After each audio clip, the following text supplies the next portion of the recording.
Olá, pessoas! Olá, fiéis seguidores do canal Raciocínios Espíritas. Esse é o bloco Opinião Espírita, né? Alguém pode estar chegando agora, né? Então eu sempre explico no início, né? Opinião Espírita é uma obra mediúnica, né? É um livro psicografado por Francisco Cândido Xavier e Valdo Vieira, né?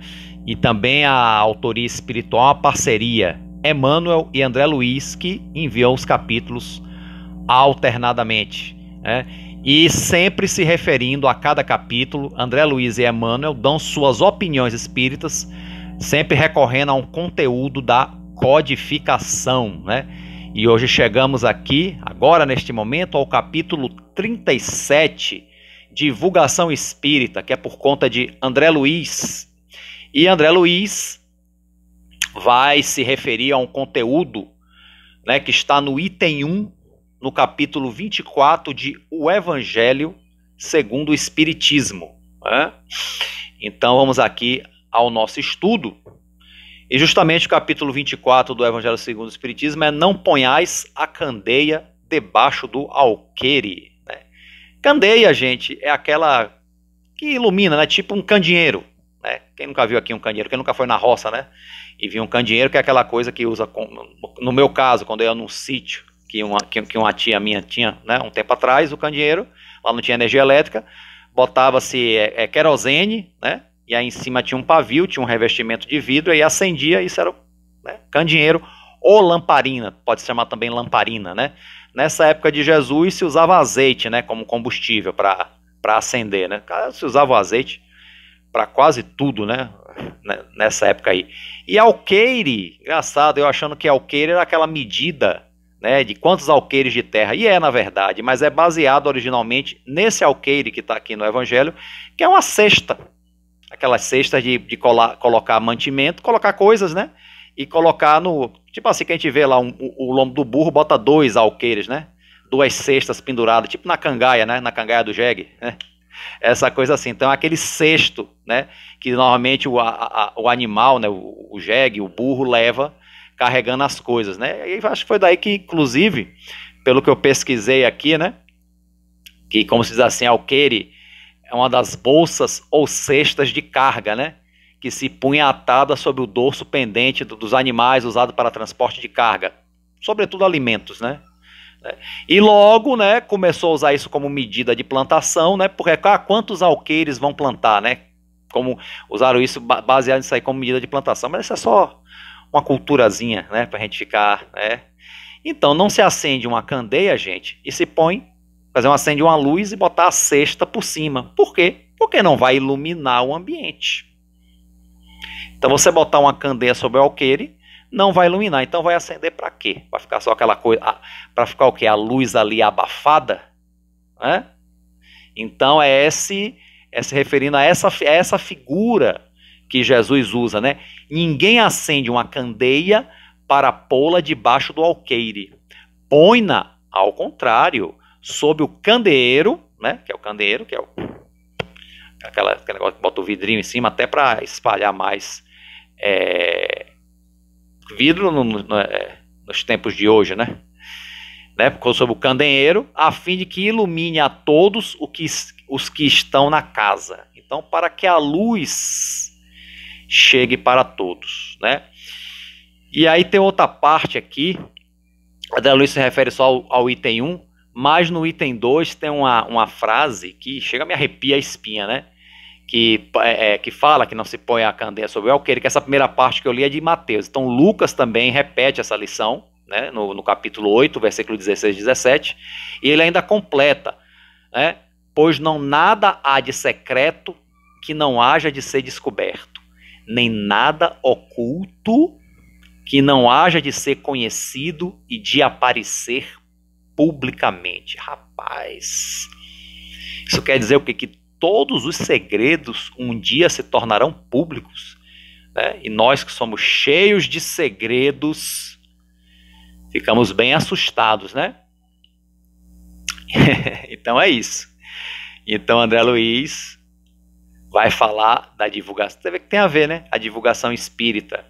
Trazer a luz da doutrina espírita para todos, né? E não abafar a divulgação da doutrina espírita, tipo botando a candeia embaixo do alqueire ou o alqueire em cima da candeia, né?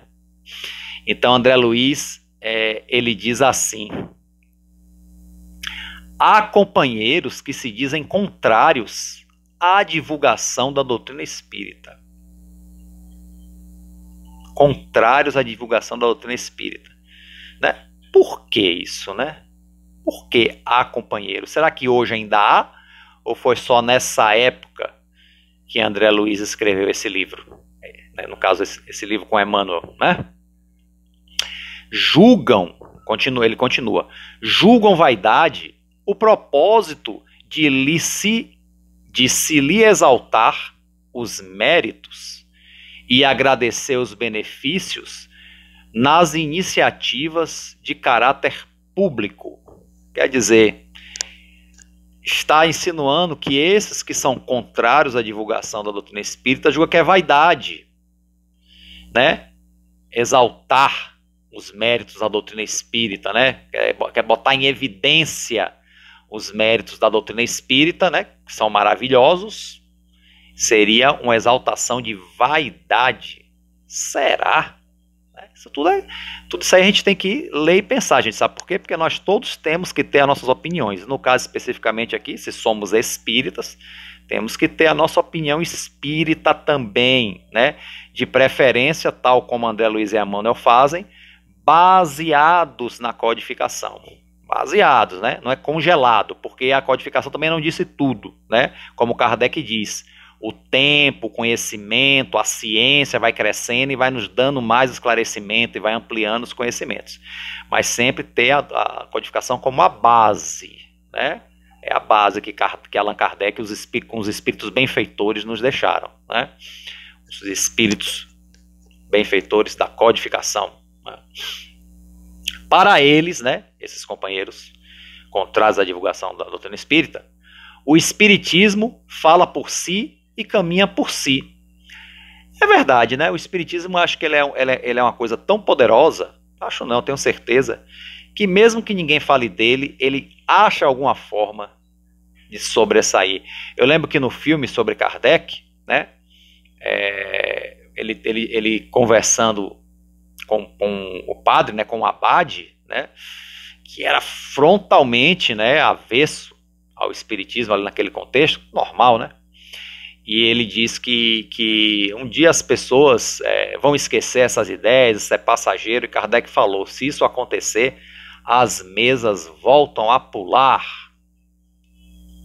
Mesmo que ninguém fale mais, mesmo que ninguém divulgue mais, porque o plano espiritual, gente, é a verdadeira vida. E nunca a vida material vai se sobrepor, como muitos querem acreditar, à vida espiritual. Isso não tem quando a gente cria a consciência de que há uma vida espiritual, que há um mundo maior, né, que é a vida verdadeira, não tem como não chegar a essa conclusão. Então vamos lá. E aí, até certo ponto aqui eu vejo que André Luiz concorda com o parágrafo anterior, né? O espiritismo fala por si e caminha por si. Estão certos nessa convicção, mas isso não nos invalida o dever de colaborar na extensão do conhecimento espírita com o devotamento que a boa semente merece do lavrador. Realmente, o espiritismo pode caminhar por si só, mas isso não invalida também os esforços de cada um de nós para que essa luz chegue ao maior número de pessoas possível, né? Dentro, né, do respeito, da moderação, sem querer violar consciências, né? De uma forma saudável, de uma forma útil acima de tudo. Né? O ensino exige recintos para o magistério, claro. Senão não existiriam escolas, né? Então, o ensino, né, o aprendizado exige recintos específicos para isso, né? Antigamente até se recebia educação em casa, a educação básica, né, acontecia. Mas hoje não, hoje já estamos especializados até em educação infantil, G3, a minha filha com 3 anos, né, já foi para a escola ano passado para o G3, já tem uma vivência escolar, já tem um aprendizado, é por aí mesmo.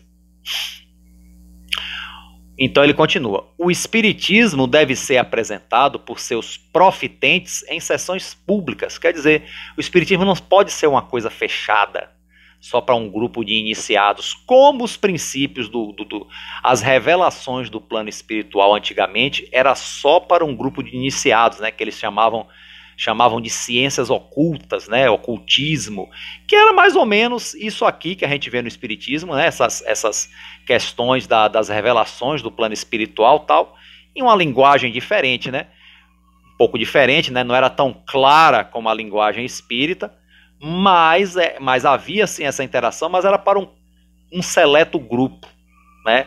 Essas verdades não eram para todos. E André Luiz fala que o espiritismo tem que ser apresentado em sessões públicas. E hoje são, graças a Deus, apresentado. Essa aqui é uma delas, né? A internet. Né? Estamos aqui. Estou aqui publicamente trazendo uma obra espírita. Né? Já estando no capítulo 37, inclusive, tanto quanto outras coisas que eu já trouxe aqui no canal, como o Flávio, que há anos, né, leva aqui o canal Raciocínios Espíritas, e tantos outros colaboradores, né, que foram e vieram, e outros ainda que possivelmente virão. Né? A cultura reclama publicações. Sim, claro. Como é que a gente, né, transmite a cultura? Através dos livros, né, através de peças de teatro, através de manifestações culturais públicas, né, música, eventos. Né? Então, a cultura reclama, né, publicações. O espiritismo tem a sua alavanca o espiritismo tem sua alavanca de expansão no livro que lhe expõe os postulados. Então, a alavanca de expansão, quer dizer, a cultura espírita, podemos chamar assim, vem através dos livros. Então, basicamente, o espiritismo, gente, chega a gente através dos livros, né? Então, chegou através do primeiro livro, né? O Livro dos Espíritos. E aí veio toda a codificação, e hoje já temos uma vasta literatura espírita, né? Hoje em dia, algumas literaturas espíritas dita espíritas um pouco questionáveis, mas aí é por isso que é importante o discernimento, para saber separar o joio do trigo, né? Aí vai o discernimento de cada um de nós, né? E o estudo do espiritismo nos ajuda muito nessa questão do discernimento, e muito. A arte pede representações, que são das mais diversas, né? Olha, a pintura, a música, como eu falei, a pintura, a música, a literatura, né? A atuação, a poesia, tudo uma maravilha, né? O espiritismo não dispensa as obras que lhe exponham a grandeza, ou seja, o espiritismo também tem a sua arte, existe já a chamada arte espírita, já há um tempo, né?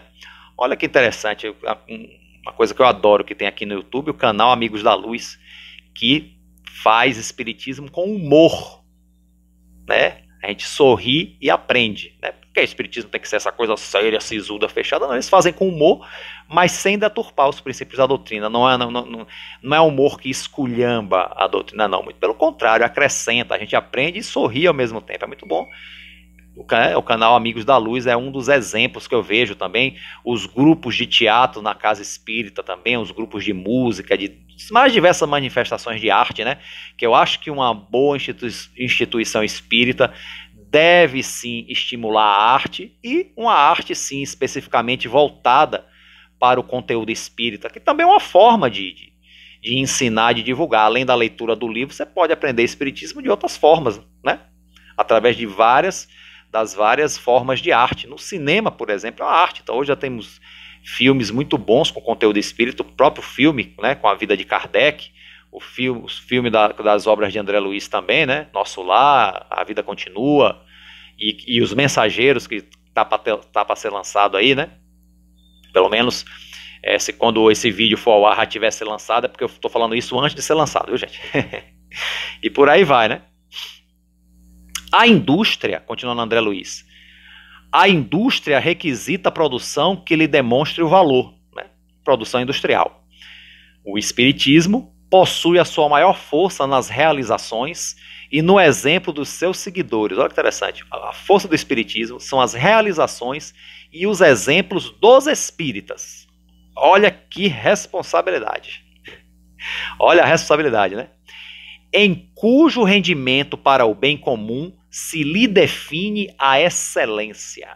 Quer dizer, a questão do Espiritismo, aqueles que o seguem promover o bem comum dentro das possibilidades de cada um, é claro, né? É isso que define a excelência do Espiritismo. É uma coisa assim, bem... tanto que tem gente que foge. Não, ser espírita é muita responsabilidade. Na verdade, mas não é essa coisa tão pesada quanto a gente pensa. Às vezes é um pouco de má vontade da nossa parte mesmo. É um pouco de má vontade. Então, né, tem até dois textos, né, de Emmanuel, um chamado Boa Vontade, outro chamado Má Vontade, justamente para comparar, né, essas duas coisas que estão aqui dentro de nós, né, a boa vontade e a má vontade, né. Não podemos relaxar a educação espírita, né? Não podemos relaxar, não podemos negligenciar de forma alguma, né? Não podemos relaxar a educação espírita desprezando os instrumentos da divulgação que dispomos a fim de estendê-la e honorificá-la, quer dizer, dar-lhe honra. Então, além de tudo que já se tinha antes, né? Os livros, as revistas espíritas, as rádios, né? Que sempre teve programas espíritas já desde décadas, isso tem, né? De uns 20 anos para cá, temos também a internet, né? Que veio coroar isso tudo que já tinha antes, né? O Espiritismo já tinha acesso a rádios, a programas de TV, né? Revistas. O próprio Kardec, né? Na época dele fundou a Revista Espírita, que eu não lembro qual era não sei se era semanal, quinzenal, não lembro, né? Mas também são muito bom quem quiser baixar o aplicativo Kardecpédia. Além da codificação toda lá digitalizada, tem também as revistas espíritas, né? É gratuito, é só procurar ali no lugar que baixa os aplicativos, que eu esqueci o nome agora, Play Store, né? Que vocês acham, ok? Então não podemos relaxar a educação espírita. Allan Kardec começou o trabalho doutrinário publicando as obras da codificação. Esse foi o início, né? Allan Kardec começou publicando o trabalho doutrinário, publicando as obras da codificação, e instituindo uma sociedade promotora de reuniões e palestras públicas, né? A Sociedade Parisiense de Estudos Espíritas. Uma revista, como eu comentei agora, a Revista Espírita, e uma livraria para a difusão inicial da revelação nova, quer dizer, além né, da Sociedade Parisiense Espírita, a Revista Espírita e uma livraria, né, para a difusão das obras espíritas. Quer dizer, ou seja, o cara fez muito mais do que muita gente imagina, né? Mas não é só. Ainda tem mais, né? Continua. Que Jesus estimulou a publicidade não para si mesmo. Olha que interessante, ó. Jesus não estimulou a publicidade não para si mesmo, mas para o Evangelho. É a afirmação que não sofre dúvida, porque Jesus não fez propaganda de si mesmo, senão seria personalismo. Ele fez propaganda do Evangelho. E quando ele falava de si na primeira pessoa, era também para exemplificar o Evangelho. Quando ele diz assim, ele falou, eu sou o caminho, a verdade e a vida, ninguém vai ao Pai senão por mim. Ele está dizendo que a condição espiritual que ele alcançou é a que permite que seja o exemplo para que todos galguem, né, o caminho da evolução, né, o que ele é, o que ele ensina, né, que é o Cristo de Deus. Não foi uma afirmação personalista, não. Foi uma afirmação também nos ensinando sobre a caminhada espiritual, né, através dos ensinos do Evangelho. Então, assim, que Jesus estimulou a publicidade não para si mesmo, mas para o Evangelho, é a afirmação que não sofre dúvida. Para isso, encetou a sua obra aliciando 12 agentes respeitáveis para que se lhe veiculasse os ensinamentos que ele próprio fundou o cristianismo através de assembleias públicas. Então Jesus propagou seus ensinamentos publicamente e os seus apóstolos também foram seus, como seus agentes publicitários, vamos dizer assim, né? Que realmente propagou. Que a palavra propaganda vem do verbo propagar. Então, realmente, os apóstolos propagaram o cristianismo para muito mais além, né? Principalmente depois da crucificação, né? Da desencarnação de Jesus, né? Eles propagaram não só ensinando, mas também exemplificando, né? Porque diz que o exemplo arrasta, né? O ide e pregai nasceu da palavra reclamada de luz. Ide e pregai, quer dizer, mostrai, né?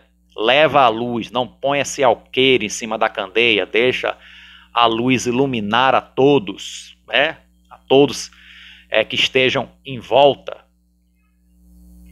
E, compreendendo que a Boa Nova estava ameaçada pela influência judaizante em vista da comunidade apostólica confinar-se de modo externo aos preceitos do Velho Testamento, após regressar às esferas superiores, comunicou-se numa estrada vulgar, né, a estrada de Damasco, chamando Paulo de Tarso para publicar-lhe os princípios junto à gentilidade a que Jerusalém jamais se abriria. Olha que interessante, né? Ele percebia que mesmo seus seguidores ainda tinham alguns cacoetes, mas assim, algumas coisas do Velho Testamento, que é normal, né? O que é normal. Então essa coisa precisava se expandir mais, né? Então aí que ele convoca Paulo de Tarso, logo um dos seus perseguidores, né? Um grande perseguidor dos cristãos, né? Saulo de Tarso, né? Que depois muda o nome para Paulo. E é justamente a ele que Jesus convoca, e Paulo realmente busca esquecer seu passado, né, e parte, né, para a questão, né, da propagação do cristianismo. E ainda assim, Paulo leva ainda muitas coisas com ele. Quem lê o livro Paulo Estevão vai ver que em alguns momentos Paulo ainda leva um pouco daquelas viciações do sinédrio, né, que ele era... Eu esqueci o nome agora, ele era mestre no sinédrio, né, lá do sinédrio lá judaico. Ele ainda leva alguma daquelas coisas, né, mas ele vai se desvencilhando com o tempo, né, para realmente o puro ensinamento de Jesus, né. Mas isso aí faz parte do processo também, né. Visto isso, não sabemos como estar no espiritismo sem falar nele. Quer dizer, como é que eu vou estar sendo espírita sem falar nele? A não ser na época que fosse crime, né? Houve uma época no Brasil que o espiritismo foi criminalizado, né? No início da República. Então ia ser muito difícil falar nele. Mas mesmo assim ainda se falava, né? Com o devido cuidado, né?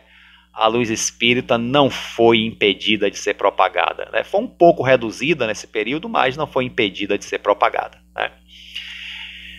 Então não sabemos como está no espiritismo sem falar nele, ou em outras palavras, se quisermos preservar o espiritismo e renovar-lhes as energias, quer dizer, renovar sempre os ensinamentos, né, da doutrina espírita, a benefício do mundo, ou de todos, né, podemos usar essa expressão, é necessário compreender-lhes as finalidades de escola, e toda a escola, para cumprir o seu papel, precisa divulgar. Ou seja, quando ele diz finalidade de escola, quer dizer, a finalidade do espírito é a nossa educação espiritual, né?